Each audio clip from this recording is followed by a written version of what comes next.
Mesdames, Messieurs, bonjour. Nous avons le plaisir de nous retrouver aujourd'hui dans le cadre de ce nouvel épisode de Regard Contemporain avec une galeriste, une éditrice, également dans la liste des casquettes qu'elle arbore souvent. On retrouve celle de curateur, d'organisatrice et de commissaire d'exposition d'art moderne et d'art contemporain. Rassurez-moi si c'est bien le cas, Madame Macht. C'est bien. Oui, c'est ça, c'est exactement ça. Donc, nous avons le plaisir de nous retrouver aujourd'hui avec Madame Macht. Et sans plus tarder, bonjour Madame Macht, j'espère que vous allez bien. Bonjour, mais très bien. Merci. Merci à vous d'avoir bien voulu vous rendre disponible pour effectuer cet entretien. Et avec votre permission, nous allons tout de suite rentrer dans le vif du sujet avec la première préoccupation. Donc, on revient sur vos différentes casquettes professionnelles, galeriste, éditrice, curateur, organisatrice et commissaire d'exposition d'art moderne et d'art contemporain pour de multiples musées et centres d'art, magistrat, présidente honoraire de la Chambre du tribunal de commerce de Paris, médiateur au centre de médiation Équité, auteur de nombreux ouvrages dont le best-seller La Saga Macht. Votre profil dénote d'une ambivalence certaine dans le domaine de l'art et du droit. Si vous deviez mettre de côté vos différentes casquettes professionnelles pour vous présenter, que diriez-vous? Autrement dit, qui est Yo-Yo Macht? En fait, contrairement à ce que l'on peut penser, les fonctions que j'ai exercées au tribunal de commerce de Paris et celles que j'exerce depuis toujours au sein du monde de l'art sont assez proches parce qu'en fait, j'aime que les gens puissent s'exprimer et la parole puisse, alors parfois se défendre, mais en tout cas donner leur point de vue. Et ce qui m'intéresse dans l'art, je suis passionnée par l'histoire de l'art, mais vraiment des grottes de Lascaux jusqu'à aujourd'hui, que je considère comme un chemin qui se déroule et où chacun apporte une proposition supplémentaire. Et il n'y a pas automatiquement de vérité au sens qui a tort, qui a raison. Et ce que j'ai fait pendant 14 années au tribunal de commerce, où je m'occupais principalement, presque toutes les années, des difficultés des entreprises, en fait, c'est un peu la même chose. C'est-à-dire que je crois que tous les gens qui sont sortis de mes audiences... Mesdames, Messieurs, bonjour. Nous avons le plaisir de nous retrouver aujourd'hui dans le cadre de ce nouvel épisode de Regard Contemporain avec une galeriste, une éditrice, également dans la liste des casquettes qu'elle arbore souvent. On retrouve celle de curateur, d'organisatrice et de commissaire d'exposition d'art moderne et d'art contemporain. Rassurez-moi si c'est bien le cas, Madame Macht. C'est bien. Oui, c'est ça, c'est exactement ça. Donc, nous avons le plaisir de nous retrouver aujourd'hui avec Madame Macht. Et sans plus tarder, bonjour Madame Macht, j'espère que vous allez bien. Bonjour, mais très bien. Merci. Merci à vous d'avoir bien voulu vous rendre disponible pour effectuer cet entretien. Et avec votre permission, nous allons tout de suite rentrer dans le vif du sujet avec la première préoccupation.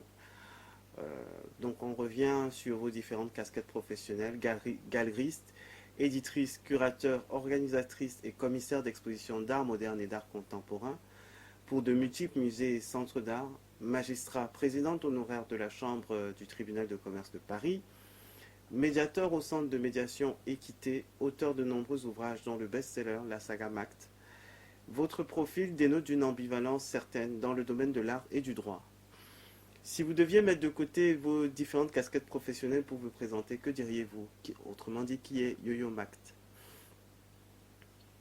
En fait, contrairement à ce que l'on peut penser, les fonctions que j'ai exercées au tribunal de commerce de Paris et celles que j'exerce depuis toujours au sein du monde de l'art sont assez proches parce qu'en fait, j'aime que les gens puissent s'exprimer et la parole puisse, alors parfois se défendre, mais en tout cas donner leur point de vue. Et ce qui m'intéresse dans l'art, je suis passionnée par l'histoire de l'art, mais vraiment des grottes de Lascaux jusqu'à aujourd'hui, que je considère comme un chemin qui se déroule et où chacun apporte une proposition supplémentaire. Et il n'y a pas automatiquement de vérité au sens qui a tort, qui a raison. Et ce que j'ai fait pendant 14 années au tribunal de commerce, où je m'occupais principalement, presque toutes les années, des difficultés des entreprises, en fait c'est un peu la même chose, c'est-à-dire que je crois que tous les gens qui sont sortis de mes audiences ont pu dire « j'ai été entendu ». Le fil de la conversation a été interrompu lorsque vous disiez que pour vous les deux casquettes sont complémentaires. Vous parliez des audiences et des décisions que vous avez pu rendre. Voilà, c'est-à-dire que j'écoute les gens, je crois que je suis capable d'écouter les gens, d'écouter leurs propositions et leurs situations. Et je pense que la bienveillance que j'ai vis-à-vis des artistes était la même, non pas dans ma prise de décision, mais dans mon écoute lors de mes audiences. D'accord, c'est noté. Merci à vous pour ces premiers éléments de réponse. Et maintenant, art moderne et art contemporain, quelle différence établissez-vous entre ces deux notions? Alors, chacun le place où il veut. Il n'y a pas de définition précise. Moi, j'ai tendance à faire la bascule entre l'art moderne qui est principalement jusqu'à l'après-guerre après la Seconde Guerre mondiale. Et je pense que les artistes qui font la bascule, c'est par exemple Anthony Tapies, l'espagnol, ou Yves Klein, le français, ou Jean Dubuffet, également français. Parce que ce sont des artistes qui ont commencé leur œuvre dans ce qu'on peut considérer l'art moderne et qui ont vraiment propulsé après toutes leurs œuvres et toutes leurs œuvres dans quelque chose de très contemporain qui reste très contemporain aujourd'hui. D'accord. C'est noté. Donc la différence est essentiellement au niveau des périodes en fait. C'est les périodes. Moi je considère que l'art moderne, on va dire 1900, à peu près 1960, mais peut continuer jusqu'à 1970 et que l'art contemporain commence à peu près à 1960. Voilà, vous voyez, ça se chevauche. Et alors, ce qui est important, c'est que, ça va vous paraître bizarre, mais c'est aussi un état d'esprit. C'est-à-dire que vous avez des artistes qui, dans les années 90, ou même 2000, donc étaient contemporains, puisque contemporain, normalement, c'est qu'on vit au même moment, mais qui pourtant, leur œuvre était, alors je vais être un peu sévère, était tellement démodée qu'on ne pouvait pas la placer dans l'art contemporain. Pour autant, ce n'était pas pour ça qu'elles étaient importantes dans l'histoire de l'art et dans l'art moderne. Il ne suffit pas, si vous voulez, d'avoir fait une œuvre dans les années 30 ou 40 ou 50 pour être considéré pour moi comme de l'art moderne.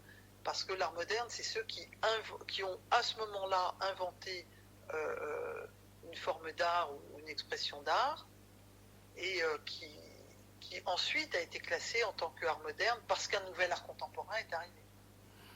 D'accord, c'est noté. Merci à vous pour ces éléments de réponse. Et nous poursuivons l'entretien avec une autre préoccupation.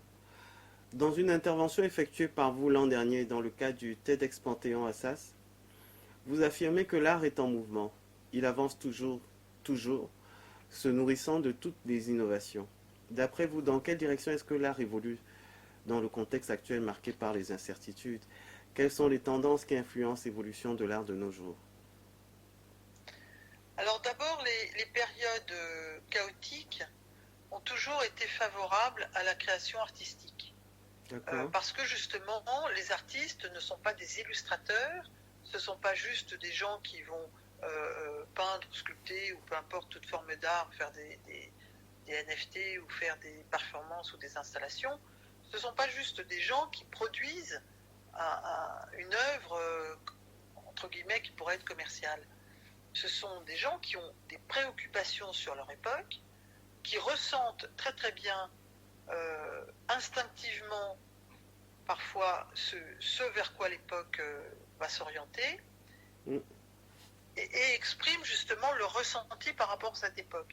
Donc aujourd'hui, ce qui est très intéressant, c'est que la peinture, par exemple, qui a été un petit peu délaissée pendant quelques années, pendant une vingtaine d'années, au profit de supports beaucoup plus contemporains comme la vidéo, par exemple, la peinture est de nouveau complètement regardée et appréciée, non pas seulement par la beauté de ce que ça peut représenter, mais par l'importance du message que la peinture peut porter.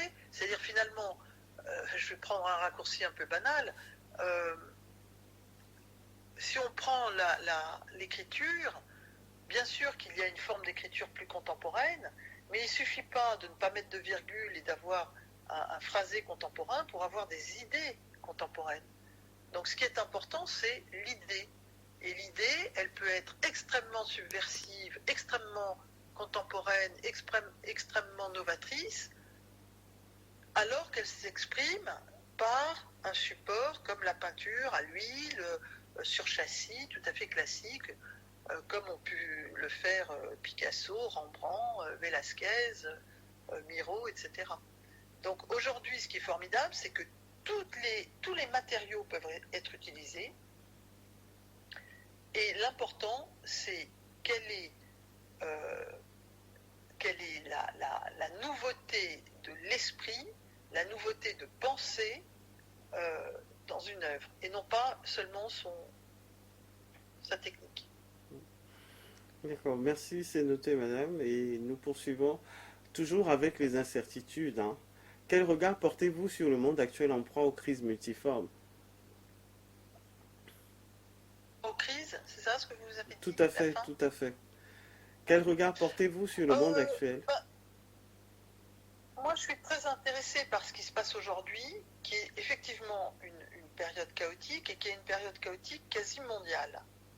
Tout à fait. Parce que justement, on s'en rend compte, ces périodes-là, même si elles sont très très douloureuses à vivre, et on en a tous plus ou moins souffert, je suis impatiente de savoir ce qui va se passer après. Est-ce que ça va ouvrir vers un monde meilleur? Est-ce que ça va ouvrir vers un monde plus humain? Est-ce que ça va s'ouvrir vers un monde au contraire plus déshumanisé?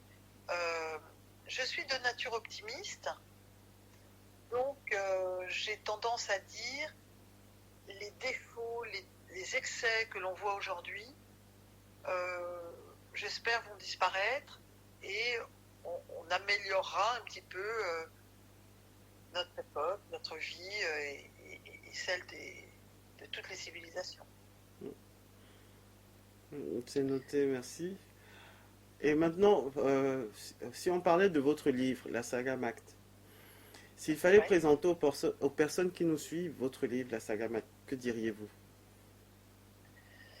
Alors que c'est évidemment l'aventure extraordinaire de mon grand-père, qui était un orphelin, donc qui n'était pas du tout prédestiné à s'inscrire dans le monde de l'art, un orphelin de la Première Guerre mondiale, 14-18. Et je vais vous dire une phrase que quelqu'un m'a dite à propos de mon livre, et qui finalement le résume assez bien. Il a dit: vous êtes une petite fille assise sur un genou de Joan Miró, et vous faites asseoir le lecteur sur l'autre genou de Miró. J'ai été très touchée par cette phrase, parce que c'est assez ça. C'est-à-dire que je suis une petite fille, je suis restée une petite fille émerveillée devant l'art. La couverture de mon livre est très explicite. J'ai 3 ans et demi, et je suis je suis à côté de 2 monstres sacrés qui sont Jacques Prévert, le poète, et Pablo, l'artiste, qui tous les deux me regardent avec presque un sourire amusant, mais en tout cas très bienveillant, parce que je leur pose des questions, je veux savoir.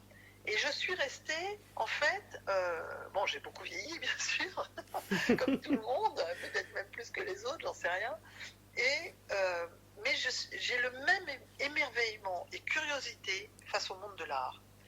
Donc ce livre, c'est une petite fille curieuse et émerveillée qui raconte la vie de son grand-père, qui a inventé le monde de l'art actuel, du marché de l'art et de la représentation des artistes, avec admiration. Voilà, je porte une admiration immense à mon grand-père, parce que il a été l'ami aussi bien de Bonnard, Pierre Bonnard, que de Alexander Calder, que de Anthony Tapies, que de Giacometti, que Braque, que Chagall, bien sûr, et tant d'autres. Et en plus d'être leur ami, il a été leur mécène et leur marchand également. Donc c'est toute cette aventure-là que je raconte, mais que je raconte vraiment en tant que, en même temps, spectatrice de beaucoup de choses qui se sont passées, hein, puisque je raconte beaucoup mes souvenirs, et bien sûr la mémoire transmise par mon grand-père. En tout cas, vous le présentez tellement bien, ça donne envie de le lire. Ça me donne envie d'en écrire un autre tout le temps. J'ai pas le temps, malheureusement, mais j'aime écrire sur l'art tous les jours. Vous avez peut-être vu sur les réseaux sociaux. Tout à fait. J'aime écrire le bonheur que j'ai à me balader dans le monde de l'art, dans l'histoire de l'art. Bon, déjà, on vous souhaite de pouvoir rédiger un deuxième ouvrage, ou alors la suite de celui que vous venez d'évoquer. Ben, un jour, j'aurai le temps. Ah, il faudrait l'avoir. C'est tout ce qu'on vous souhaite en tout cas.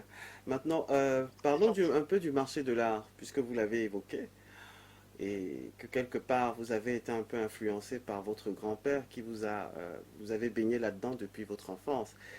Quel est votre avis au sujet du marché de l'art? Alors, le marché de l'art, étonnamment, au milieu de cette crise, se porte très bien. Mais comment vous expliquez ça? Il se porte très bien dans des extrêmes. C'est-à-dire, soit dans le marché très très haut, c'est-à-dire les grandes valeurs sûres, les tableaux historiques, les tableaux...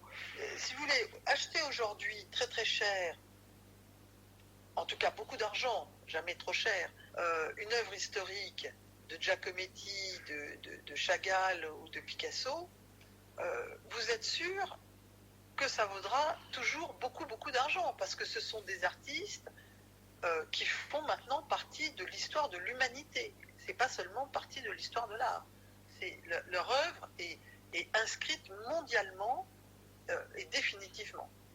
Donc c'est toujours pareil. Est-ce que des gens qui ont beaucoup beaucoup d'argent disponible, souvent préfèrent acheter des valeurs sûres, quitte à les payer très cher, parce que ce seront toujours des valeurs sûres. Et puis donc le marché de l'art très haut va très bien. Et puis également le marché de l'art, j'aurais tendance à dire découverte, c'est-à-dire des artistes qui ont déjà une carrière, mais qu'elle n'est pas automatiquement connue du grand public. Donc, ils sont déjà collectionnés par des amateurs d'art, des collectionneurs d'art. D'accord. Ils ont déjà produit pas mal d'œuvres, donc on peut voir que c'est pas juste une idée qu'ils ont eue à un moment, mais qu'ils poursuivent la construction d'une œuvre globale constituée aussi bien, ça peut être de peinture, de sculpture, de photos, peu importe, mais en tout cas on voit qu'il y a une ligne conductrice qu'ils poursuivent et qu'ils continuent à inventer, et cela, il faut les faire connaître plus largement. Alors certains, les prix sont déjà, on va dire, sont en même temps accessibles à des gens qui ont un petit peu d'argent, mais sont déjà très chers pour on va dire, des gens plus modestes. Mais c'est ceux-là qui, très probablement, vont s'inscrire dans l'histoire de l'art de demain. Et ce marché-là va plutôt bien. Parce que, justement, ce sont des artistes qui, souvent, sont soutenus par des galeries, sont déjà soutenus par quelques musées, et sont soutenus par des collectionneurs qui continuent à leur acheter des œuvres, et il ne reste plus qu'à les faire connaître par le grand public. Moi, c'est la catégorie qui m'intéresse le plus. D'accord, c'est bien noté, mais on a une toute petite préoccupation Comment expliquez-vous que le marché de l'art se porte plutôt? Parce que nous, quand on écoute vos réponses, on a l'impression que le marché de l'art se porte plutôt bien. Bon, on Oui, mais devrait... Bon, allez-y. c'est vrai qu'il se porte bien et que c'est étrange en pleine période de crise, mais je ne vais pas vous apprendre qu'en ce moment, le déséquilibre entre les riches, très riches, et les gens modestes se creuse terriblement. Tout Ça à veut fait. dire que vous avez de plus en plus de gens très riches. Euh, alors je vais être un peu cynique, mais euh, un jour on m'a demandé pourquoi le marché de l'art allait mieux aux États-Unis qu'en France. Parce que ça a toujours été le cas, quoi. C'est le cas depuis très très longtemps. Peu importe les crises, quand le marché de l'art baisse à Paris, il baisse un peu à New York aussi, mais globalement, le marché de l'art est plus dynamique aux États-Unis qu'en France. Hmm. Ben, il y a une très grande difficulté par rapport à la fiscalité. La fiscalité est très importante. En France, on a une fiscalité qui non seulement n'est pas favorable aux œuvres d'art, elle est beaucoup trop importante par rapport à celle des États-Unis. Là, il y a un projet de loi de faire passer toutes les œuvres d'art à 20% de TVA, alors qu'elle est à peu près à 5% aujourd'hui. Elle est à 7% aux États-Unis quand il y a des taxes sur les œuvres d'art, ce qui n'est pas le cas dans tous les États. Donc on est déjà 4 fois plus cher. On a une TVA qui va passer 4 fois plus cher que celle des États-Unis. Ensuite, quand vous gagnez correctement votre vie, on va dire dans une catégorie un petit peu aisée, comme peuvent l'être les avocats ou les médecins aux États-Unis, ou les architectes, ou les notaires, on va dire les professions libérales en général, ou les entrepreneurs. Quand en France, vous pouvez être taxé parfois au-delà de 60%, eh bien, avec ce qu'il vous reste, vous avez de quoi vous faire une vie relativement confortable, avec peut-être 1 ou 2 voitures pour le foyer, un appartement, peut-être une résidence secondaire, peut-être un petit bateau ou un petit je ne sais quoi, partir au sport d'hiver, etc. Il ne vous reste pas grand-chose après pour acheter de l'art. Alors qu'aux États-Unis, où la fiscalité est beaucoup plus basse, pour parfois des salaires d'ailleurs plus importants,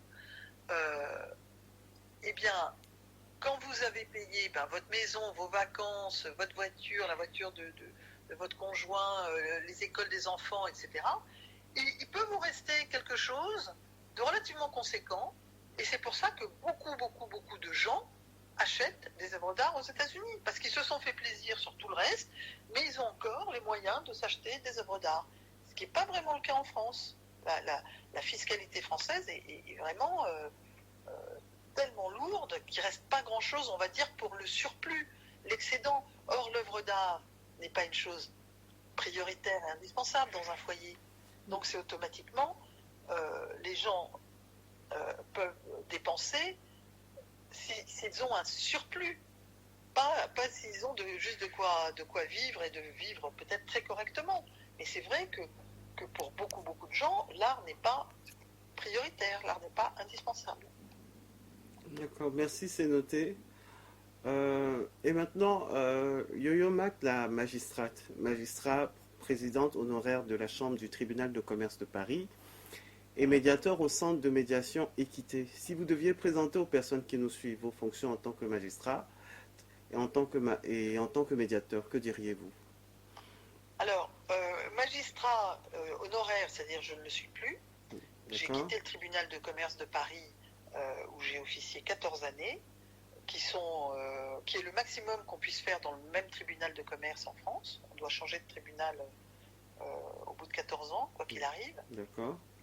Donc j'ai arrêté parce que mes activités aussi artistiques me prenaient beaucoup de temps, et puis parce que j'avais atteint, on va dire, l'objectif que je m'étais fixé. Moi, je suis atypique puisque je n'ai pas fait d'études, je n'ai pas passé mon bac, je n'ai pas de licence de droit ni quoi que ce soit, donc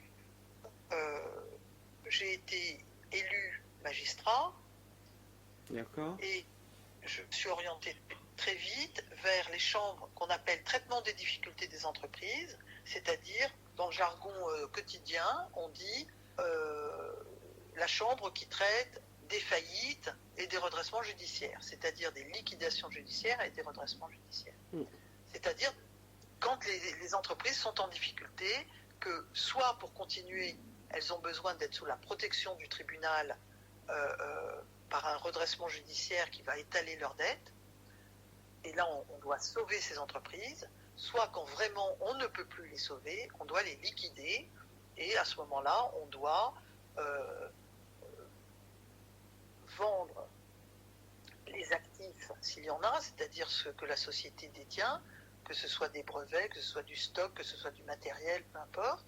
D'accord. On doit s'occuper bien sûr des salariés, et on doit arrêter la société en essayant de dédommager, ou en tout cas de payer les dettes les plus importantes, que ce soit aux salariés prioritairement, au fisc également, mais également aux créanciers, les fournisseurs qui n'ont pas été payés, et la société mise en liquidation. Donc ça, c'était les 2 chambres que j'ai présidées. On s'occupe que de ça. Mais la partie formidable, c'est les redressements judiciaires, puisqu'il y a des entreprises qui arrivent, elles sont assignées souvent ou par les banques, ou par le fisc, ou par l'URSSAF, ou parfois des créanciers également, il y a bien sûr tous ces cas-là, en disant, puisqu'ils ne me payent pas, il faut liquider la société. Et à ce moment-là, on essaie de voir si on peut sauver cette société en disant, bon, on va vous sauver, on va bien comptabiliser toutes les dettes que vous avez, et on va faire en sorte que vous remboursiez ces dettes sur 5 ans, sur 10 ans, sur 12 ans, de façon neutre, l'entreprise. Ça, on sauve. Et on en sauve beaucoup. On calme les créanciers, on fait accepter aux créanciers des délais de paiement qu'ils n'auraient peut-être pas acceptés si ça n'avait pas été sous l'égide du tribunal. Voilà. Et c'était passionnant à faire. Moi, j'ai sauvé beaucoup d'entreprises. J'y ai mis tout mon cœur, toute mon âme. Je crois que j'ai été très sérieuse dans certaines sociétés qu'il ne fallait absolument pas sauver parce que c'était reculé pour mieux sauter, et la dette aurait été creusée encore plus et les salariés auraient été encore plus en difficulté ou quoi que ce soit. Mais quand il y avait la possibilité de sauver une entreprise, en se battant, je peux vous assurer, c'était difficile, les négociations, aussi bien avec les banques qu'avec le procureur ou avec les créanciers. Voilà, il faut leur faire accepter que on va les payer sur 5 ans au lieu, alors que la dette est reconnue, voilà. Mais c'est très intéressant. D'abord, on voit, j'ai beaucoup appris. Ça m'a permis aussi de peut-être mieux gérer ma propre entreprise. J'ai beaucoup appris des erreurs commises par les autres. Parce que souvent, c'est des erreurs de gestion, de gens qui mettent pas les priorités au bon endroit, ou qui sont parfois débordés, ils ne se rendent pas compte qu'ils vont commettre des erreurs vis-à-vis du fisc ou vis-à-vis de l'URSSAF. Et non, c'est très instructif, très instructif. D'accord. J'ai adoré faire ça. Merci. Donc ça, c'était essentiellement pour la casquette de magistrat auprès du tribunal de commerce de Paris, et maintenant en tant que médiateur auprès du centre de médiation équité. Médiateur, j'en fais presque plus parce que je n'ai plus le temps, c'est très long, mais c'est passionnant. Notamment, justement, au tribunal, un magistrat avait mis en place une chambre de médiation que j'ai beaucoup aimée. Pourquoi ? On va prendre un exemple très simple. Vous avez 2 entreprises qui se bagarrent, qui ont travaillé ensemble et qui se bagarrent. Ça peut atteindre des sommets de complications, de complexité, d'enjeux financiers, d'actionnariats différents, de pays différents, peu importe. Ça va de la toute petite entreprise à la multinationale, cotée en bourse, etc. Ils ont travaillé ensemble. Ils sont en litige. Quelle est la solution ? Si jamais la décision, la sortie de crise, c'est une décision de justice, Il y en a un qui gagne et il y en a un qui perd. Tout à fait. Ça veut dire qu'ils ne vont plus jamais retravailler ensemble. Or, ils étaient faits pour travailler ensemble. Alors que si vous arrivez à trouver une médiation en disant oui, mais là, vous étiez dans votre droit, mais peut-être vous avez été trop violent dans la façon de réclamer votre droit. Peut-être vous avez transgressé vos obligations, transgressé votre droit et vous avez créé un litige. Si on arrive à ce que, à la fin, alors parfois ça peut prendre des mois, hein, et que tout le monde tombe d'accord, que ce soit sur un dédommagement financier, que ce soit sur des cessions d'actions, que ce soit sur des... Il y a tous les cas de figure possibles et imaginables. C'est formidable parce que ces entreprises, elles étaient faites pour travailler ensemble et elles vont pouvoir retravailler ensemble. Parce qu'il n'y aura pas de perdants. Il y aura deux gagnants. Alors oui, ils auront fait chacun sans doute des concessions. Mais c'est toujours mieux que d'arrêter une entreprise. Parfois, ça met en péril les entreprises quand il y a des litiges. Tout à fait. Voilà. Donc ça, il faut... ça n'est jamais... La grande différence avec ce que je faisais auparavant, magistrat, c'est que le magistrat, c'est lui qui prend la décision. Tout à fait. Alors qu'une médiation, c'est le médiateur qui amène les parties à trouver la solution et à prendre la décision. Tout à fait. Nous ne sommes pas là pour trancher. Nous sommes là pour amener les gens, pour soulever les problèmes, pour soulever les litiges, pour voir comment on peut, comment les parties vont pouvoir s'entendre entre elles. Nous ne donnons pas de décision. D'accord. C'est bien noté, Voilà. merci. Et maintenant, si vous deviez mettre en lumière 3 œuvres d'art contemporain qui vous inspirent, qui vous aident à garder le sourire, à rester motivé malgré le contexte actuel marqué par les crises, ce seraient lesquelles d'après vous? Il faut qu'elle soit contemporaine ou je peux prendre historique? Bah, vous avez Joker, hein? Vous avez un Joker. Allez, je prends un joker. Alors, je commence quand même par contemporain, parce que je travaille avec des artistes contemporains, et notamment deux qui sont Aki Kuroda, qui est un japonais qui a 76 ans, qui vit entre le Japon et la France. Il est rentré là la semaine dernière après un très long moment au Japon.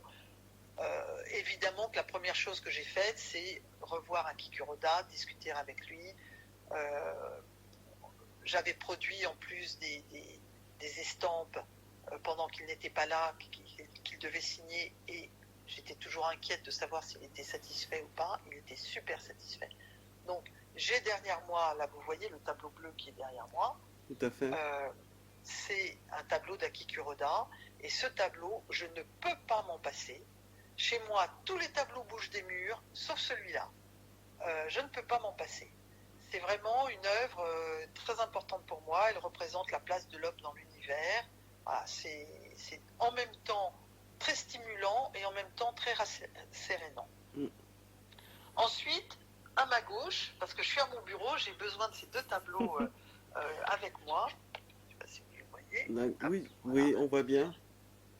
Un tableau de Thierry Lefort, qui est un artiste plus jeune qu'Aki Kuroda, qui est absolument ce que j'expliquais tout à l'heure, c'est-à-dire ces artistes en devenir, qui a déjà des collectionneurs, des galeries qui s'intéressent à lui, et on va dire son aura est en train de s'étendre.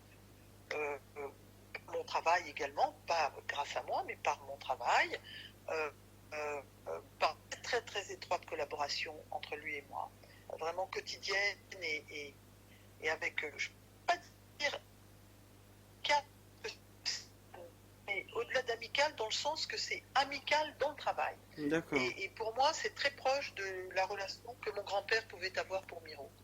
Et je vais prendre une œuvre d'art moderne, je vais prendre une œuvre de Miro. Alors, une que je n'ai pas chez moi, mais que, je ne sais pas, qui est vraiment très, très importante. C'est un ensemble de 3 toiles qui sont exposées au Centre Pompidou, qui s'appelle les 3 Bleus,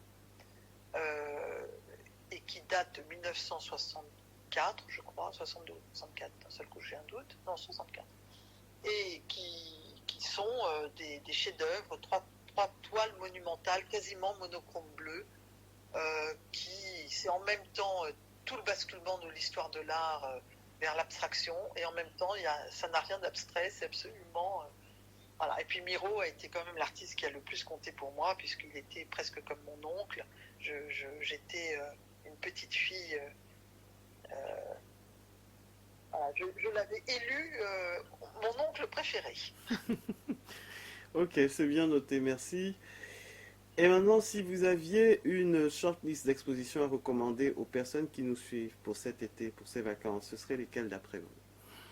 Alors, flûte, j'ai pas trop regardé encore ce qu'il y a, mais évidemment d'aller à la Fondation Mag, même si moi j'ai quitté la Fondation Mag, et la Fondation Mag rouvre cet été avec un agrandissement en sous-sol, et il y aura une exposition de Jean-Paul Riopel, qui était un artiste canadien, l'artiste canadien le plus important, qui était marié à John Mitchell, pas marié, qui vivait, pardon, avec John Mitchell, la grande femme peintre extraordinaire. Donc ça va être une très très importante exposition à Saint-Paul-de-Vence. Qu'est-ce qu'il y a comme exposition prévue? J'ai pas encore vraiment regardé. En ce moment, il y a Germaine Richier au Centre Pompidou qui est absolument magnifique. Non, ça, je vous demande un joker, mais je vous dirai. Je vous dirai peut-être plus tardivement, je vais regarder ce qu'il y a comme exposition prévue cet été. Évidemment, moi, je vais faire le tour de toutes ces expos cet été. Je ne pourrai pas m'en passer. Du musée de Quimper en passant par... ah si, il y a un endroit extraordinaire qu'il faut aller voir absolument, parce que c'est l'abbaye de Fontevraud. L'abbaye de Fontevraud, depuis quelques années, mais ça s'est passé pendant le confinement, donc c'est passé un peu inaperçu, non seulement est un lieu d'histoire et d'architecture vraiment unique au monde, mais en plus, depuis peu de temps, accueille un musée d'art moderne, puisqu'ils ont bénéficié d'une très grosse donation d'un collectionneur qui collectionnait l'art moderne avec de très très belles pièces. Donc voir de l'art moderne dans le cadre de cette gigantesque abbaye, donc il y a les jardins, les cloîtres, etc. Et il y a tout un espace qui est réservé à ce nouveau musée d'art moderne à l'abbaye de Fontevraud. Ça, en tout cas, je suis sûre moi que je vais y retourner cet été. Et je suis sûre qu'il faut y aller. Merci à vous, Voilà. Yo-Yo.